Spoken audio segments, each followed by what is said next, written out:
My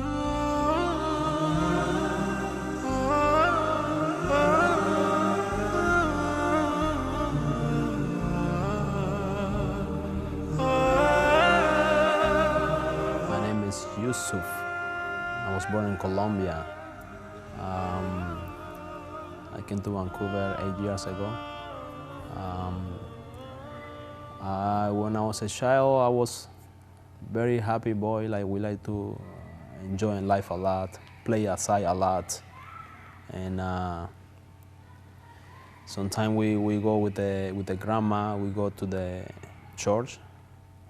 Her church was very quiet church in terms of imagine, no imagine, nothing like that in the church.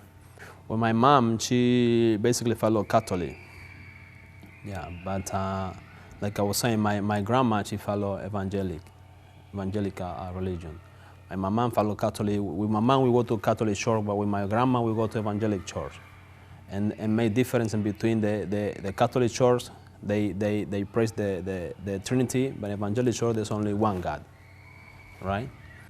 So when I was 9 to 10, I started doing the catechesis, they say, to becoming a Catholic, and they take you to shore and they put some water on you, which is in this day you becoming Catholic, right? And then you are part of the shore, and then you have a godmother, which is responsible for you in case your mother die, correct? So I started doing this, going to shore almost every Sunday and Saturday. And then after that, when they finish, they do a party. The day they throw the water on your head and all that. They do a party celebration and a lot of cakes and food and all that. But after that, I continues going because I have a relationship with the priest. And somehow the priest, he let me wear some dress, and I stand by him on the sermon, and the night sermon on the church, or sometimes on Sundays morning, I stay by him and I help him with the sermon. And then sometimes there's a little bread, in Spanish we call it hostia, la hostia, and then I send it to him, and he give it to the people one by one. The people line up, and he put it in the mouth one by one. I used to stay by him the whole 1 hour and a half of the sermon. And then it was a couple of months, about maybe 8, 6, 7 months. And after that, I stopped going, and I continue my life as any other normal citizen from Colombia. Well, from my family, I have two brothers, one sister. My brothers, they as a child, I don't think they experience any religious life. But one of them right now, he actually like Islam. He actually, I think he already converted to Islam. But I don't have much contact with them because I stopped seeing them since, I believe, 16 years ago. So I haven't seen them since then, but we contact by phone and things like that, right? My sister, she passed away when she was about 17. My father, I didn't grow up with my father. My father, he was never there, but he was in a different country. I contact with him, but I never seen him since I was 9. So, but my mother, she always there, and she also passed away when I was 17. Then about a few months, 3, 4 months after that, I was sitting by my neighborhood, because in my neighborhood there's a lot of Muslims, at least maybe 10 Muslims who live there. One of the center used to be by my house, but I never went there. I always see that they have a gathering, and they have, like, some people, they go out there and they say, oh, we eat with the Muslim, and they give us food and this and that, right? And also, it's always be they have the tabir, the thing that we do, Allahu Akbar and all that, right? And people like it. I like it. I wanted to have one too. Everybody in the neighborhood, they want to have those things. But in reality, I never got one.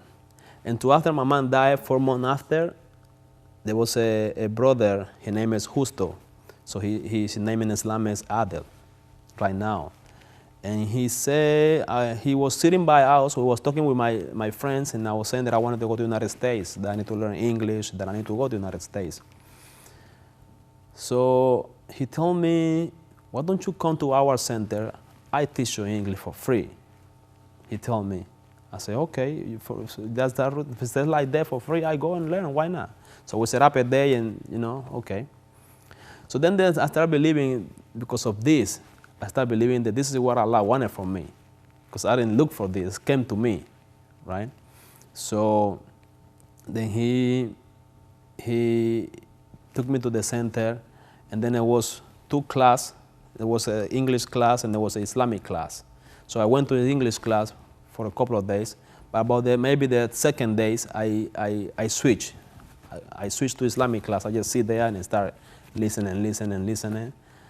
And then about the fifth time that I went, the fifth time that I went, I started asking questions to them. And then they become more serious, and then I take the Bible, and then we have argument, like real good arguments. I was starting asking all kinds of questions. Why do I have to change my Bible, and why do I have to believe in Muhammad Prophet? And so it's a lot of answer and a lot of, especially with the Trinity, that was really, really, really good, convinced, for me, the oneness of the one God. Having my period, remember of my grandma, how she believed in God, So for about 6 months, I continue going to the center. And then this 6 months, I'm not Muslim yet, but I already feel a part of them. And they already welcome me, like I'm a Muslim. And there was actually 4 more friends of me, we used to go to the same class of Islam, to listen to the same Islam. And they didn't convert, and they didn't have no intention to convert. I guess the Muslim, they can see that they're not actually inside what's going on in the moment. They're not really questioning, they're not really paying attention. They just go because of the flow, I guess. They want to follow the flow. But I was very intense. I was asking questions, and I was the one who responded, and I was the ones who write anything or whatever, right? And alhamdulillah, I actually started, having that was the time of the Karbala, Arba'in. Ammar ibn Yasir, for instance, if you hear about his life, you will hear his mother, she became a Muslim. She became a Muslim because she was the daughter who the father swore to God he won't kill. Correct? So these type of things really make you think. For instance, how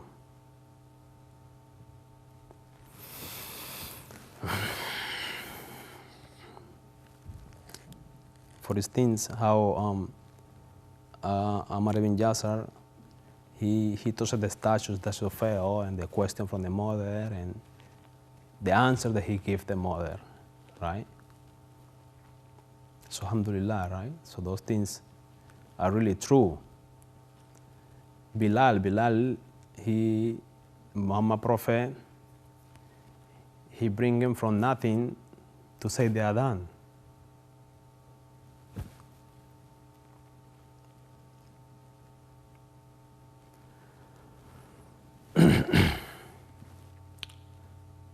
So there are things that really touches you, right? Really convinces you from the inside.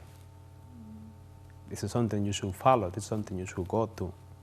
For me, it's like God wants me to be in this religion. For me, it's like Allah subhanahu wa ta'ala has called me. They have a center. It was like a house, right? I think two-floor house, and then in the top floor they had the little carpet in the living room, and there was like a masjid for them, right? For us. And then there is a brother who went to Iran when he was young. He went there for like about, I think, nine years. He became chair. So that day he came to the country. And then that day they say, well, we're going to let him take your Shahada. And Alhamdulillah, I think it was the first night of Ashura. I think it was the first night of Ashura. In the afternoon, they take Shahada. I take Shahada. Alhamdulillah. So when I came to Vancouver, I was living in Houston, Texas.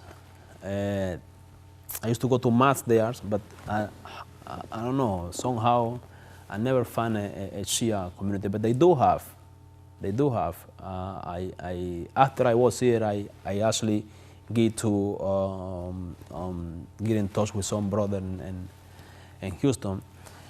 So in Houston, I used to go with the Sunni brothers, actually Colombian brothers. I think they was in prison and they become a Muslim while they in prison and jail. So when they come out, I met them and they are already Muslim and they used to have an apartment there.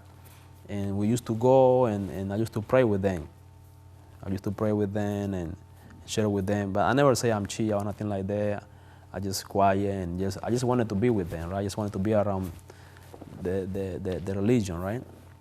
And I used to go some mass in Houston also. I met some like Arab people, but I don't interact much. I was very young. I was only 20 years old, right? So then, after 8 years, I came to Canada, and I said I'm gonna look for the masjid, and then I started looking for masjid. I went to different masjid, but I was living close to a masjid in King George 105. I think it's Anwar. That's the name of the masjid. I believe. I don't remember exactly. I used to go there once in a while. One of the nights I was going there, I saw a muhajiba coming into across the street building. And I saw two of them. And I said, a lot of people going in, but I said, let me see what's going on in there. I just wanted to check. Alhamdulillah, I went to check and it was Muharram time. I see mashallah, and then I see the turba of Karbala, and I was so happy about it. I was so emotional. I said, I found what I'm looking for. Alhamdulillah. So for me, I did take Islam very fast in the beginning of converting. I take everything very fast. Actually, with the coming of the Sheikh actually was for me like a second father. I used to also be with him too. I was like his assistant. Whatever he needs, I was there. Wherever he needs to go, I'll go for him. I used to write things for him. He used to tell me, whenever you hear me talking, you learn by heart. Whatever speech that I give, you learn it by heart. He used to tell me, mashallah, I remember all these things. I still talk to him, mashallah, very nice guy. That was one of the experiences that, I left. Alhamdulillah. I believe every Shia is connected to Imam Hussein, very close, and I am, mashallah, connected to Imam Hussein very close as well, Imam Ali, very close. But I really like the life of Imam Zainul Abidin. I read about him and his du'as, the way he performed his life, the way he was so much in sujood. It really touches me, this part of the Imams. It's really touching me that he'd bite what you call it? He buy a slave just to teaching Islam, just to send them out and spread Islam. It's really, for me, it's really taken care, I really like this channel, Ahlul Bayt TV. When I hear about it, I used to watch Ahlul Bayt TV almost every day. There was no other material from me and the time to learn Islam by Ahlul Bayt TV. I used to learn Ahlul Bayt TV every day. In the beginning, when I used to learn Ahlul Bayt TV, I didn't eat no meat for 3 months. Because there was a speech that I hear that they were saying that they don't make your stomach how you say, a graveyard, right? Am I saying right? A graveyard, like a cemetery, of animal, right? So I wanted to be away from eating meat. For 3 months, I took it. So I just, alhamdulillah, it was very, Al-Bayt TV is really, how you say, benefit. Don't go with the flow, first of all. They try to be more curious and understanding. For instance, there are some people out there that they might want to know about Islam, but just because they hear whatever's going on with the media, they stop themselves from seek about knowing Islam or something like that, or from asking a question a friend that they have, or they want to be away from them or things like that, right? So just tell them not to be afraid, just come and approach them. Just come and ask questions, come to any mosque, to any center, and ask the question they want to ask, and go to online and really try to identify the lines they're going to get the knowledge from. Because not every knowledge of Islam and there is true. Now we have Islam and we have everybody's Muslim, but in the reality, not everything is true. There are a true and there are a false. So just to be careful and try to find the right, inshallah, knowledge. When I come to Islam, we all the same city, there was no Arab people, there was no other people involved, but our own people from their own city, correct? So there is no discrimination there, first of all. Second of all, when I come to other countries, no, alhamdulillah, I thank Allah subhanahu wa ta'ala because I hear some of the things from some other people that they have some of the best experience. I thank Allah subhanahu wa ta'ala because everywhere I go, mashallah, I've been welcome, alhamdulillah. Especially with the Iraqi community here in Vancouver, alhamdulillah, I pray for them, mashallah, Allah subhanahu wa ta'ala grant them paradise, inshallah, for the efforts that they do. Yeah, for me, alhamdulillah, everything's well. So when I became a Muslim, I used to read the Quran every night before I go to bed, every single night, never miss it.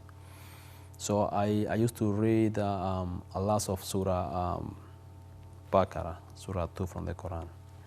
And the beginning of the chapter really touches me. Every time I read it, even now, it still really touches me because in the chapter, Allah subhanahu wa ta'ala talks about those who believe in an unseen, and they do the salat, and they pay the zakat. So the unseen is something that makes me really wonder.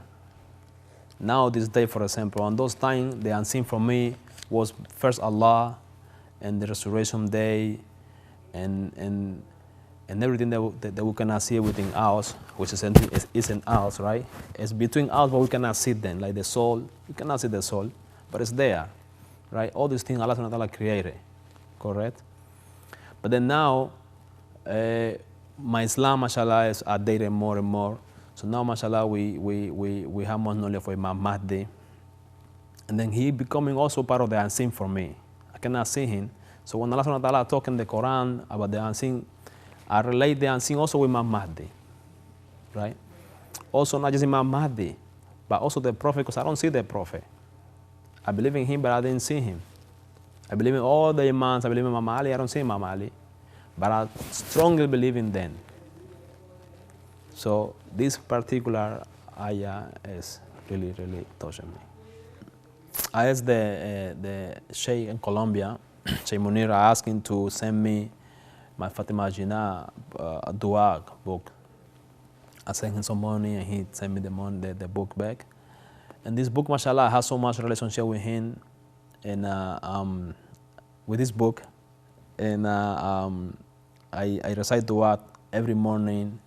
I recite most of it on Friday morning. I like to recite from the book, the Siyarah to Imam Hussein. And somehow I always keep the book everywhere I go because every time I pray, I recite the dua in Spanish because I want to relate, because I don't know Arabic and I want to relate with the dua actually, right? But I have it in a car and somebody stole it from there. They stole the whole bag. They thought maybe something there. And but alhamdulillah, now I have it again. So inshallah, my spirituality will grow again But when I lost this book, I feel down. I feel like I wasn't there, like something is not there for me. So, alhamdulillah, this book helps me a lot to get close to Allah, inshallah.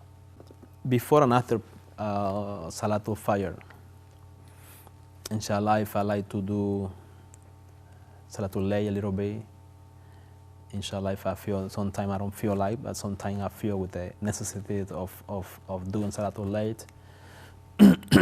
But for sure, after I told you my sequence. After Salatul Fajr, I like to read Dua Ahad. And then after that, I like to read the Dua morning. And then after that, I do the dua of the day. And then maybe I read the Dua of the remembers. Because Allah subhanahu wa ta'ala promised in the Quran to remember you as soon we remember Him. Correct? So I like to read these duas, and also the dua for Imam Ali is a dua. I remember the name of the dua. But it's a dua talks about you are the, for instance, you are the king, and no, I'm sorry, you are the master, and we are the slave. And mashallah, those dua I like to say in the morning. Inshallah, every day if I can, I have the capacities, I do it. First of all, when I read this dua, the whole day, my whole day is mashallah, alhamdulillah. The day that I don't read it, I don't feel comfortable. So it's definitely a different, right? But sometimes, you know, this dua, they make you cry. They take you from out the dunya, and, you know, they bring you back after when you finish, right? Yeah, alhamdulillah, this book is really good. Also, Dua Kumail. Thursday Dua Kumail, I like to read it. Sometimes I don't go to mass. But it's good to, I know that it's better to go to mass and read it with the community. But I like to read it in Spanish because I feel more. Because I don't know Arabic, so I feel a little bit different. But when I read it by myself in my own language, I connect it to it. I connect with the dua. I connect with my Mali, alhamdulillah. So it's really good, alhamdulillah.